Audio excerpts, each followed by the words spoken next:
Well, new on AM Extra this morning, March is Colorectal Cancer Awareness Month. The University of Washington Medical Center reports that in the last 30 years, colorectal cancer has risen by 50% among people under age 50.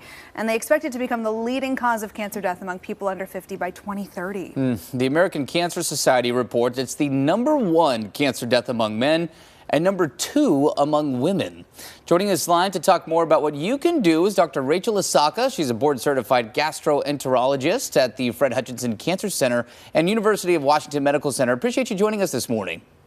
Good morning. Thank you for having me. Good morning. Okay, so do we know why we're seeing this increase in younger adults, again, under the age of 50? So there are studies that are showing that young people are presenting with common symptoms related to colorectal cancer. These include blood in the stool, weight loss that's not explained, abdominal pain, as well as some lab abnormalities, including iron deficiency anemia. So it suggests that younger people are experiencing these symptoms and that those symptoms are at times not being worked up as quickly as one would anticipate because of the expectation that young people should not develop colorectal cancer. Yeah, it's interesting. That is one of those screenings that typically starts a little later in life without significant family risk. Do we know why we're starting to see this increasing risk among younger adults? So the data shows us that people who were born in 1960s and beyond, that those individuals are at higher risk for developing colorectal cancer than those who were born prior to the 1960s. So then you sort of draw your attention to, well, what's happening from the 1960s and beyond that's leading to this increased risk? And what we see is that obesity, there appears to be a strong link with obesity and colorectal cancer in people under 50. And then that is also tied to a westernized lifestyle. So our diet and less movement compared to those generations prior. And then there's still a lot that's not yet known about why colorectal cancer is happening in these individuals who are under the age of 50. But this time period shift begins to allow us to explore other potential risk factors that could be leading to this trend. That's interesting. So when we talk about screening, you know, Emily, to your point, you think about, oh, that's later in life, right? How important is it to be screening regularly, maybe at younger ages?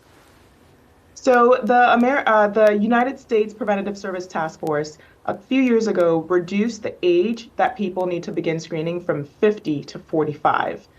This was in acknowledgement that the incidence of this disease was increasing in people who are younger. And so starting screening at 45 cannot be overstated. But also want to express that for those who are having symptoms, such as the ones I described, rectal bleeding, abdominal pain, unexplained weight loss, and those with a family history, that screening may need to begin even earlier. So having a conversation with your healthcare professional is so important. I think one of the reasons that it can be so important to catch it early is because this is one of those cancers where if we find it early, there are a lot more options for how to deal with it. I mean, how have advancements in treatment changed outcomes in recent years? That's absolutely correct. So people who are found to have earlier stage diseases at the 5-year mark, their survival is greater than 90%. But for individuals who have later stage diseases, their survival at that 5-year mark is around 13 to 15%. And so early detection is very important for colorectal cancer. It's one of the few preventable cancers. We have really great screening tests, and our screening tests continue to get better and better. But, you know, I think that there is a better job that, you know, within the healthcare system, we can do in getting that word out to, one, let people know that once you are 45 and older, you should get screened. That 2, if you are experiencing symptoms, your age does not matter. You should see a healthcare professional to see if colorectal cancer screening is right for you. And that 3, if you have a family history, so having those conversations about family history is so important because you may need to start at an even younger age. Well, I talk about getting that message out there. Hopefully, moments like this, right? You're talking about Awareness Month here with colorectal cancer throughout the month of March, Hopefully it makes a difference. Dr. Asaka, really appreciate your time this morning to talk about it. Thank you for helping raise awareness about this disease. Yeah, take care. And again, we do have more information on getting checked for colon cancer right now at coin.com. That's a good thing to know. A lot of people think age 50, Absolutely. right? It has changed. I'll age fall into that camp. 45, Yeah. start those screenings. Good to know. Good to know. All right, 7:23 now.